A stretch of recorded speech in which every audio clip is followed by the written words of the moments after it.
Pemirsa Intens Investigasi, jagat hiburan kembali dibuat berurai air mata. Mengapa di tengah runtuhnya komunikasi dengan Sarwenda, Ruben Onsu justru memilih tidak larut dalam emosi dan mendedikasikan sebuah video penuh hikmah spiritual khusus untuk Betran, Thalia, dan Tania? Seperti apa makna di balik pesan menohok Ruben Onsu tentang seorang kaya raya yang tak mampu membawa selembar kaos kaki bekas ke dalam kubur? Apakah unggahan ini merupakan sinyal bahwa Ruben ingin mengingatkan anak-anaknya sejak dini agar tidak silau oleh harta yang kini sedang diributkan orang dewasa? Namun di balik sejuknya pesan spiritual tersebut, genderang perang hukum justru siap ditabu lebih kencang. Mengapa Minola Sebayang selaku kuasa hukum Ruben dengan tegas mengumumkan akan segera mendaftarkan gugatan hak asuh anak ke pengadilan dalam waktu dekat? Benarkah pihak Ruben mencium adanya siasat buruk di balik surat ajakan bertemu dari kubu seberang yang diduga hanya dijadikan tameng untuk mengulur waktu? Dan bagaimana pula misteri di balik dugaan tamparan keras sang tante pun kini memasuki babak baru yang membingungkan. Mengapa di saat KPAI sudah bersiap turun tangan, kubu Ruben justru memilih mengesampingkan pengusutan kasus kekerasan tersebut?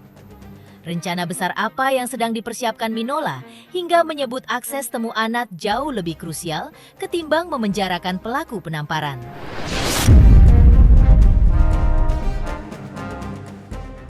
Lantas seperti apa juga kuasa hukum Sarwenda, Chris Samsiu, dengan tegas membantah bahwa video viral uang 200 juta rupiah dan ucapan kata kasar dari mulut Sarwenda sama sekali tidak ditujukan untuk Ruben Onsu. Pemirsa, bersama Intens Investigasi, kami hadirkan kabar terkini, terpercaya, dan teraktual. Tetapi sebelumnya, jangan lupa untuk like, subscribe, dan juga share channel YouTube ini.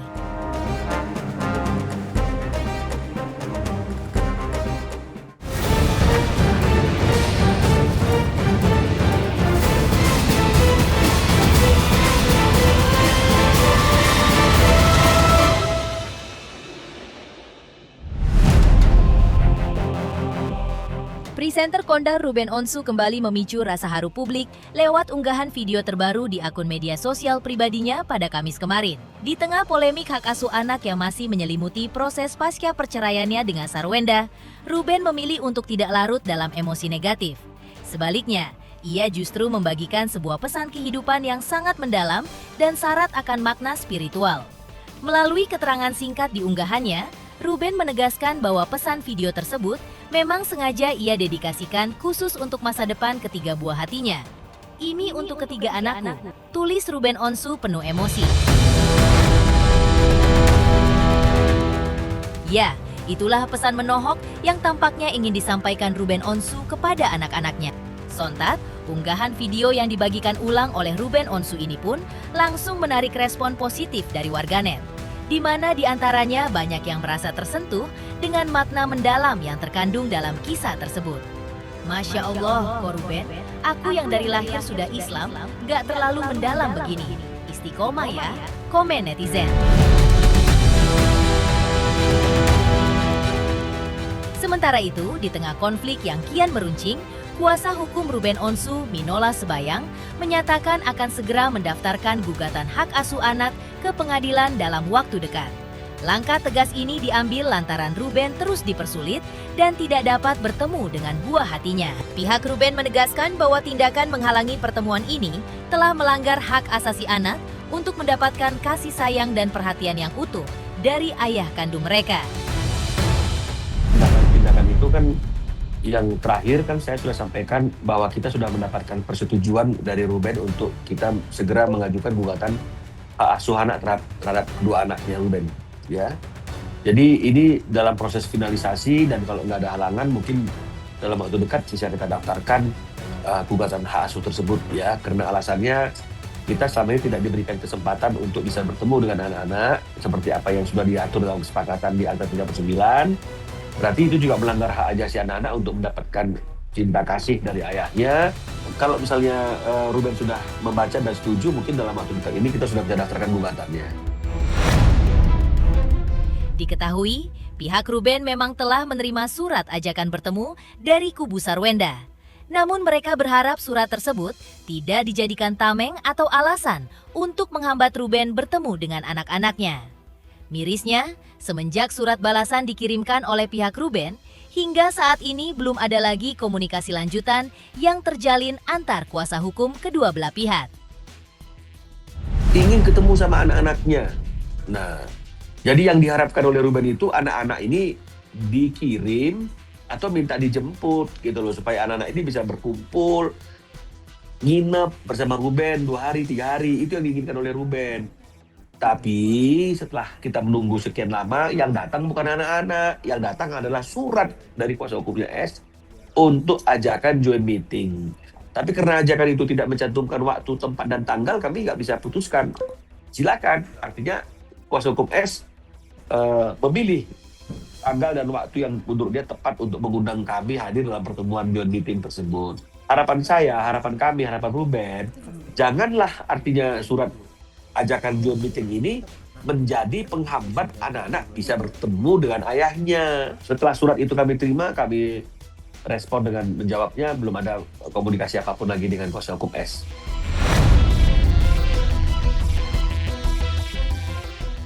Diketahui beberapa waktu lalu, Betran Putra Onsu sempat mencurahkan isi hatinya terkait dugaan tindakan kekerasan berupa tamparan yang dilakukan oleh sosok yang disebut Onyo, Tante. Insiden penamparan tersebut langsung memicu reaksi keras dan mendapat perhatian khusus dari berbagai lembaga termasuk KPAI. Minola Sebayang menegaskan bahwa pengusutan kasus dugaan penamparan itu bukanlah prioritas utama mereka saat ini. Pihak kuasa hukum memilih untuk mengesampingkan masalah tersebut terlebih dahulu demi fokus pada tujuan yang jauh lebih krusial, yaitu memastikan Ruben Onsu bisa segera mendapatkan akses penuh untuk bertemu dan melepas rindu dengan kedua anak kandungnya. Ya, artinya terima kasih ya atas nama klien saya. Terima kasih kepada masyarakat yang ikut memperhatikan dan mengikuti semua proses perkara ini. Terima kasih sudah memberikan dukungan dan support kepada klien kami Ruben Onsu. Kami juga sudah menyampaikan hal yang itu kepada Ruben, bahwa memang ada terbuka peluang-peluang untuk diambil langkah hukum pidana, ya. Karena tindakan kekerasan kepada anak itu tidaklah dibenarkan. Hari ini yang menjadi prioritas itu nomor 1 adalah dia ketemu dulu sama anak-anaknya. Mungkin prioritas kedua adalah akan membuat laporan gitu loh, terkait adanya tindakan-tindakan yang tidak layak yang dialami oleh Onyo misalnya, atau juga mungkin yang dialami atau juga dialami oleh anak-anak ini. Jadi artinya ini mungkin akan berjalan aja. Selanjutnya seperti apa pula? Ruben Onsu akui belum sempat berdiskusi secara mendalam dengan Betran Peto terkait unggahan curhatan yang viral di jagat maya. Dan demi luruskan fakta dari hati ke hati, Ruben Onsu pilih jalur senyap demi menyaring kebenaran langsung dari mulut sang anak. Pemirsa, Intens Investigasi. Jangan lupa saksikan terus Intens Investigasi. Dan pastikan jangan lupa untuk like, subscribe, share, dan juga komen. Halo, saya Denny Darto yang mengucapkan selamat untuk Intens Investigasi yang road to 4 juta subscribers, luar biasa. Dan ini semua berkat dukungan kalian yang terus menyaksikan dan setia untuk menonton Intens Investigasi dan tayangan saya di kanal ini. Terus saksikan Intens Investigasi di 5 juta, 6 juta, 7 juta subscribers, dan seterusnya. Terima kasih, sampai jumpa.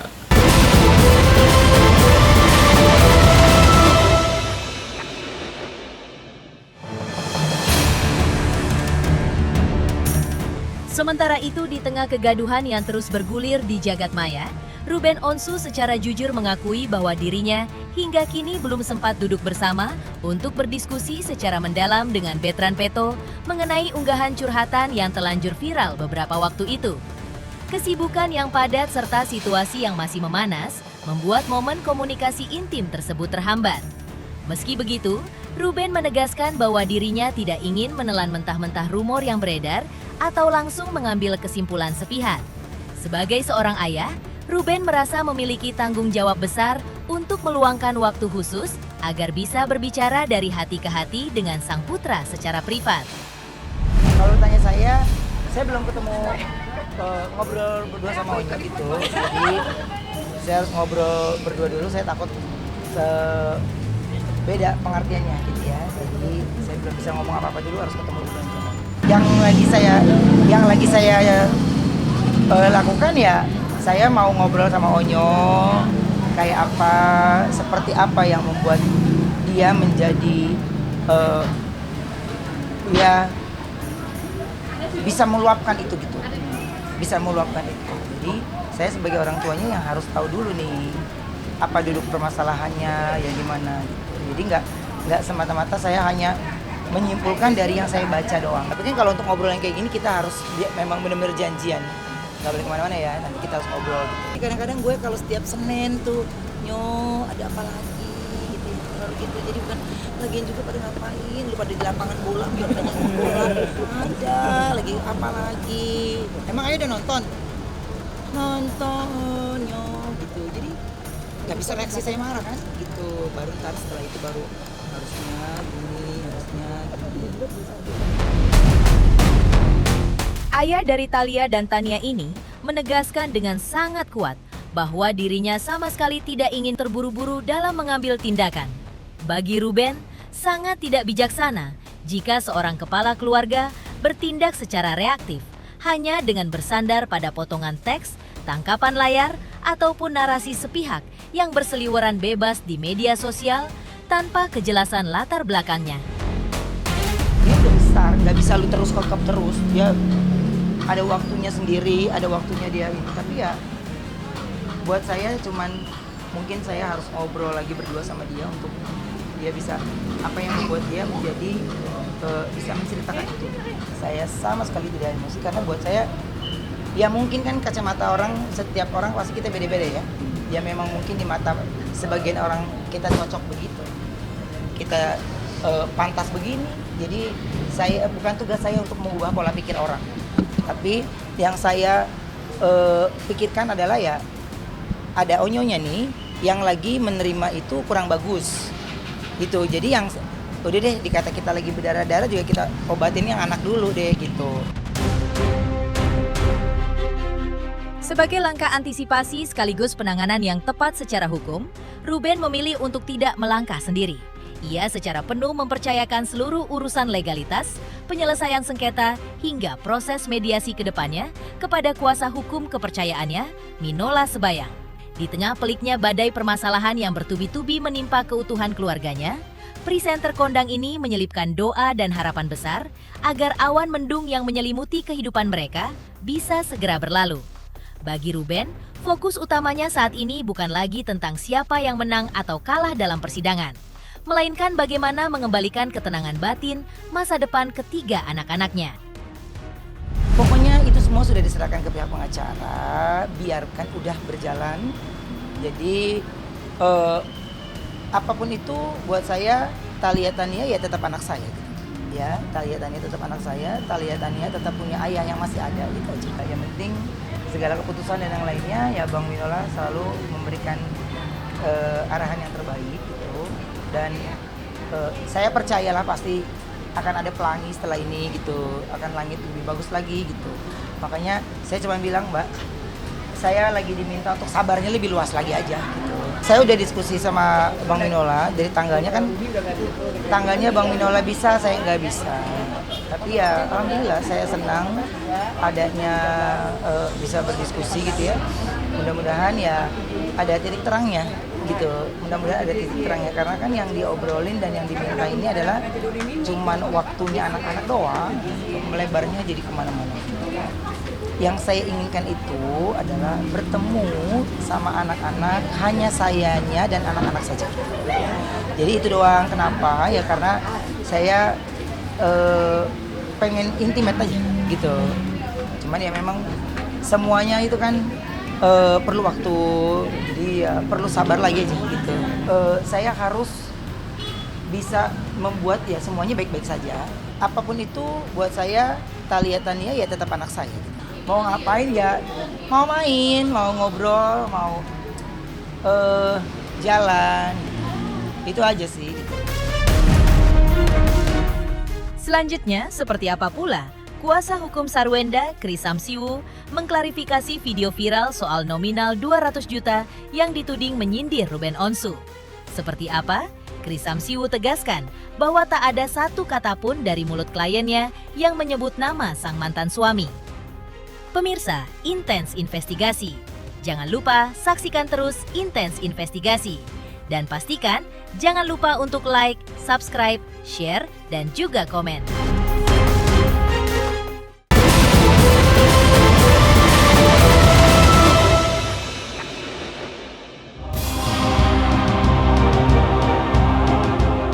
Di tengah memanasnya hubungan pasca perceraian, pihak Sarwenda akhirnya memberikan klarifikasi resmi terkait potongan video live yang belakangan viral di media sosial.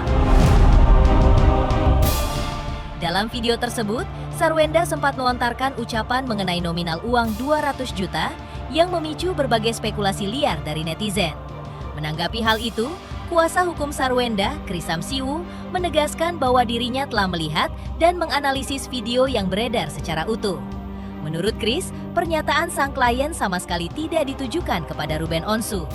Ia menekankan bahwa masyarakat tidak boleh berasumsi sepihak karena dari awal hingga akhir video, tidak ada satu kata pun yang menyebut nama atau inisial Ruben keluar dari mulut Sarwenda. Gue juga gak butuh duit. Saya udah lihat videonya. Jadi gini, pertama-tama saya berharap bahwa persoalan ini nggak semakin meruncing ya antara pendukung Ruben dengan pendukung Sarwenda lah ya, karena sekali lagi kita sama-sama mementingkan kepentingan anak, jangan sampai ribut-ribut di media. Mungkin persepsi orang jadi berbeda-beda ya.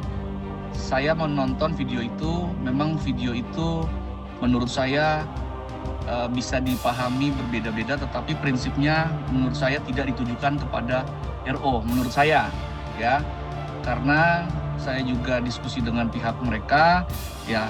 Mungkin pada saat itu disama-samakan silakan saja, tapi tidak ditujukan kepada RO. Tapi kalaupun ada pihak-pihak yang merasa ya mungkin itu suatu tidak kesengajaan ya, tetapi ya menurut saya video itu sama sekali tidak menyebutkan nama ya, masih clear lah ya, jadi bisa terjadi kepada siapapun. Mungkin dia mencerita, mungkin klien saya bercerita soal film ya kan, mungkin klien saya juga bercerita soal novel ya kan, bercerita tentang kehidupan orang lain, kan bisa aja gitu ya. Jadi menurut saya masih banyak hal-hal yang masih perlu diklarifikasikan. Selain persoalan nominal uang, Kris Samsiwu juga meluruskan perihal penggunaan kata dalam unggahan media sosial Sarwenda yang sempat dianggap netizen sebagai sindiran kasar untuk pihak tertentu. Pihak kuasa hukum meminta agar publik tidak terus-menerus mengaitkan setiap ucapan atau aktivitas media sosial Sarwenda sebagai bentuk serangan balik kepada mantan suaminya. Saya lihat kan, saya dengar itu kan bahwa kalau nggak salah Bu Wenda itu, klien saya itu menyampaikan bahwa tidak perlu uang laki-laki atau apalagi gitu ya. Nah itu kan sebenarnya semua subjek ya, artinya bisa laki-laki, bisa cong, jadi itu semua subjek lah, tidak ditujukan kepada mungkin netizen berpikir bahwa kepada RO gitu. Saya nggak tahu bagaimana situasi emosional klien saya saat ini, karena memang klien saya selama ini kan diam ya, tidak pernah bicara, bahkan satu kata pun tidak pernah berbicara. Pemirsa, bersama Intens Investigasi, kami hadirkan kabar terkini, terpercaya, dan teraktual. Tetapi sebelumnya, jangan lupa untuk like, subscribe, dan juga share channel YouTube ini.